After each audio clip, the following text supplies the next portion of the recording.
Oi, pessoal, sejam bem-vindos ao nosso capítulo 7, final do capítulo 7 do livro A Isca de Satanás. Nenhuma outra opção. Os meus primeiros 5 anos de casamento foram muito difíceis para mim e para minha esposa.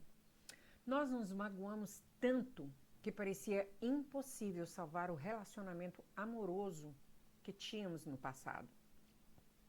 Uma única coisa apenas nos fez ficar juntos. Ambos sabíamos que Deus havia feito o nosso casamento. Dessa forma, não permitimos que o divórcio fosse uma opção. Nossa única opção foi acreditar que Ele nos curaria e mudaria.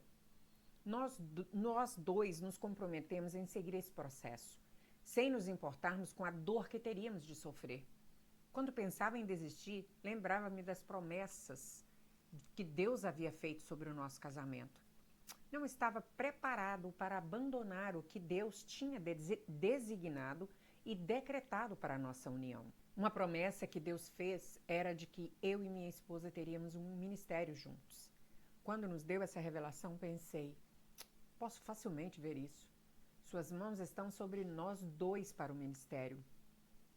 Em meio às tormentas conjugais, não conseguia mais enxergar esta promessa tão claramente, mas recusei-me a abandoná-la. A esperança natural se foi porque as lutas e o orgulho entraram no nosso casamento. Mas havia uma semente sobrenatural de vida em meu coração. Esta promessa foi a âncora ou o fundamento nos tempos de necessidade. Como não poderia deixar de ser, Deus não só curou o nosso relacionamento, como o fortaleceu. Superamos os conflitos através do perdão e ainda conseguimos tirar lições deles. Agora temos um ministério conjunto. Considero minha esposa não só como minha amante e melhor amiga, mas como a parceira de ministério em quem mais confio. Deposito minha confiança nela mais do que em qualquer outra pessoa. Após passar por 5 difíceis anos, percebi que Deus via as falhas em nossa vida e no nosso relacionamento as trouxe à tona. Fiquei maravilhado com a sabedoria em nos juntar como marido e mulher. Antes de conhecer Lissa, orava diligentemente pela mulher com quem iria casar-me. Essa escolha foi a segunda mais importante da minha vida, após a obediência ao Evangelho. Achava que pelo fato de estar esperando em Deus pela escolha de minha parceira, não teria problemas no casamento como as outras pessoas. Oh, como estava enganado. Deus escolheu para mim, a esposa que era o desejo do meu coração, mas também expôs a imaturidade egoísta que estava escondida em mim. E havia mais ainda.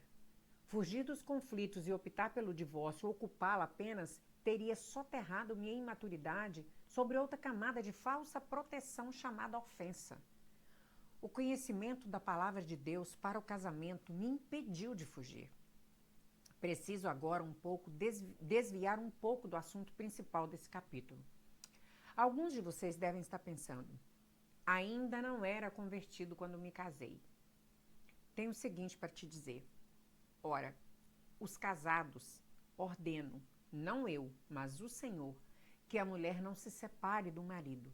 Se, porém, ela vier a separar-se, que não se case ou se reconcilie com seu marido, e que o marido não se aparte da sua mulher. Irmãos, cada um permaneça diante de Deus naquilo em que foi chamado. 1 Coríntios 7, 10, 11 e 24.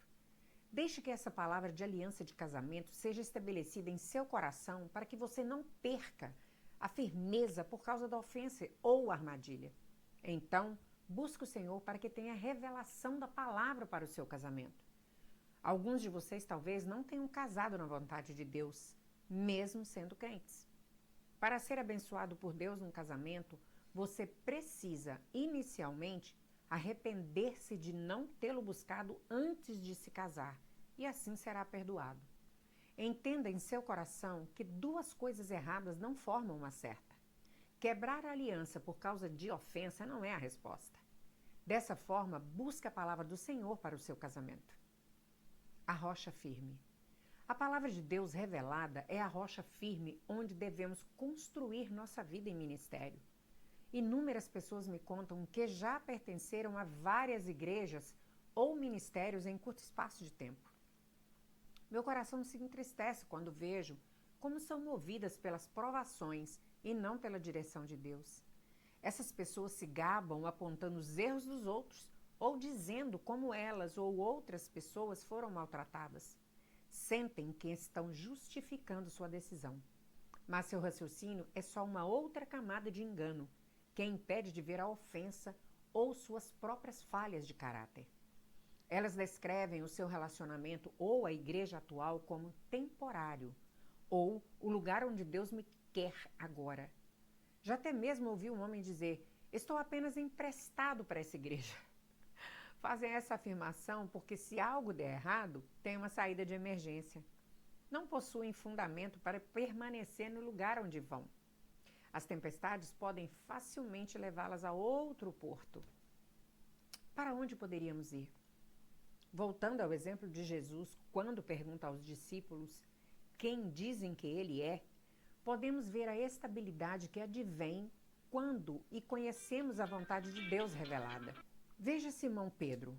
Após falar o que o Pai revelou ao seu coração, Jesus lhe disse: também eu te digo que és Pedro, e sobre essa pedra edificarei a minha igreja, e as portas do inferno não prevalecerão contra ela.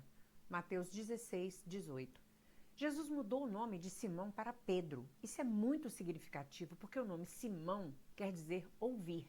O nome Pedro, do grego Petros, quer dizer pedra. Como resultado de ouvir a palavra de Deus revelada em seu coração, ele se tornou uma rocha. Uma casa feita de pedra sobre um fundamento sólido de rocha resistirá às tempestades que a atingem. A palavra pedra neste versículo vem da palavra grega Petra, que significa uma pedra grande. Jesus estava dizendo a Simão Pedro que agora ele era feito do mesmo material que fundamentou sua casa. Mais tarde, Pedro escreve em sua epístola: também vós mesmos, como pedras que vivem, sois edificados casa espiritual. 1 Pedro 2,5. Uma pedra é um pedaço de rocha maior. Força, estabilidade e poder estão na palavra de Deus revelada e nos frutos de vida da pessoa que a recebe. A pessoa se torna forte com a força daquele que é a palavra de Deus viva, Jesus Cristo. O apóstolo Paulo escreve em 1 Coríntios 3,11: porque ninguém pode lançar outro fundamento além do que foi posto, o qual é Jesus Cristo. Quando buscamos Jesus Cristo, que é a palavra de Deus viva, ele será revelado a nós e seremos firmados. Durante os últimos dias em que Jesus andou na terra, sua vida e a de sua equipe de ministério se tornaram mais difíceis. Os líderes religiosos e os judeus perseguiam Jesus querendo matá-lo. Quando as coisas começaram a melhorar e o povo queria arrebatá-lo e proclamá-lo rei, ele se recusou e foi embora. Por que ele fez isso? Os discípulos pensaram: essa era a sua grande oportunidade e a nossa também. Eles estavam ficando incomodados. A tempestade era forte. Nós deixamos nossa família e emprego para seguir este homem. Existem muitas coisas em jogo. Cremos que ele é o enviado. Afinal, João Batista assim o declarou e ouvimos Simão Pedro dizê-lo em Cesareia de Filipe. São duas testemunhas. Mas por que ele continua irritando os nossos líderes? Por que está cavando a própria sepultura? Por que fica falando frases como: ó geração perversa e adúltera, quanto tempo mais estarei com vocês, para nós, seus próprios discípulos? Esses homens estavam começando a guardar uma ofensa, pois haviam largado tudo para segui-lo. Então, o principal aconteceu. Jesus pregou algo que lhe parecia uma grande heresia. Em verdade vos digo, se não comerdes a carne do Filho do Homem, beberdes o seu sangue, não tendes vida em vós mesmos. O que ele está pregando agora? Perguntaram-se a si mesmos. Isto aí já é demais para mim. Como se não bastasse, ele disse essas coisas na frente dos líderes na sinagoga em Cafarnaum. Para esses discípulos, isto era a gota d'água. Muitos dos seus discípulos, tendo ouvido tais palavras, disseram: duro é este discurso. Quem o pode ouvir? João 6,60. Note a resposta de Jesus. Mas Jesus, sabendo por si mesmo que eles murmuravam a respeito de suas palavras, interpelou-os. Isto vos escandaliza? João 6,61. Estes eram seus próprios discípulos. Ele não reagiu à verdade, mas confrontou esses homens. Sabia que alguns viviam sobre um fundamento imperfeito e lhes mostra aquele fundamento e dá a oportunidade de analisarem em seu próprio coração. Eles, porém, não eram como Simão Pedro ou como os outros discípulos que tinham sede pela verdade. Veja a sua reação. À vista disso, muitos dos seus discípulos o abandonara, não andavam com ele. João 6,66. Note que não eram poucos, eram muitos. Indubitavelmente eram os mesmos que se apressaram em dizer anteriormente em Cesareia de Filipe. Uns dizem João Batista, outros Elias e outros Jeremias ou alguns dos profetas. Mateus 16,14. Eles não estavam assentados na palavra de Deus revelada. Chegaram a um grau de ofensa tão grande que fizeram o que muitos atualmente fazem. Foram embora. Eles achavam que haviam sido enganados e maltratados, mas não foram. Não viram a verdade porque seus olhos estavam fixos em seus próprios desejos. Veja agora o que acontece com Simão Pedro quando Jesus confronta os 12.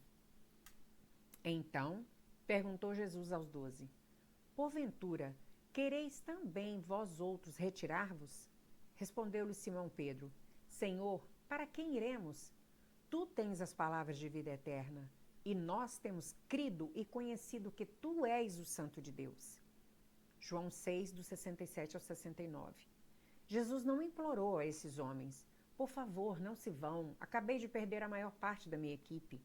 Como irei virar-me sem vocês? Ele os confrontou. Quereis também vós outros retirar-vos? Note que Simão Pedro respondeu, mesmo lutando contra a possibilidade de se sentir ofendido como os outros. Senhor, para quem iremos? O que ouviu deve tê-lo confundido, mas possuía um conhecimento que os outros não possuíam. Em Cesareia de Filipe, Pedro teve uma revelação de quem Jesus realmente era, o Filho do Deus vivo. Mateus 16,16. Em meio à sua luta, ele falou o que estava plantado em seu coração. Cremos e sabemos que tu és o Cristo, o Filho do Deus vivo. Essas são as palavras exatas que pronunciou em Cesareia de Filipe. Ele era uma pedra firmada na rocha, que é a palavra viva de Deus. Ele não sairia dali ofendido. Reação sob pressão. Frequentemente digo que lutas e tribulações localizam a pessoa. Em outras palavras, elas determinam onde nos encontramos espiritualmente. Elas revelam a verdadeira condição do nosso coração. A forma como reagimos sob pressão mostra como o verdadeiro eu reage. Podemos ter uma linda casa de 5 andares construída sobre a areia, decorada com as peças de arte mais elaboradas. Enquanto o sol brilhar, ela se parecerá como um exemplo de segurança e beleza. Próximo àquela casa, poderemos ter uma casinha simples. Nunca é notada, possivelmente porque não tem atrativos comparada à linda construção. Mas está edificada sobre algo que não podemos ver, uma rocha. Contanto que as tormentas não vêm, a casa de 5 andares parece bem melhor.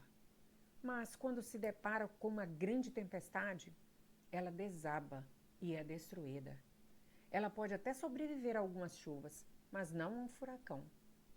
A simples, com apenas um andar, sobreviverá.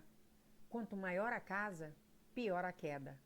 Algumas pessoas na igreja são como os discípulos que se apressaram em falar em Cesareia de Filipe, mas só mais tarde é que serão desmascarados. Podem assemelhar-se à casa de 5 andares, modelo de força, estabilidade e beleza. Podem passar por tempestades de pequena e média intensidade, mas, quando passam por uma grande tormenta, são deslocados.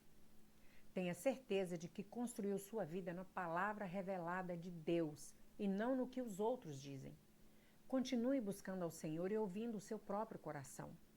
Não faça ou diga coisas só porque os outros fizeram. Busque-o e firme-se naquilo que Ele iluminou no seu coração. Uau, que lindo!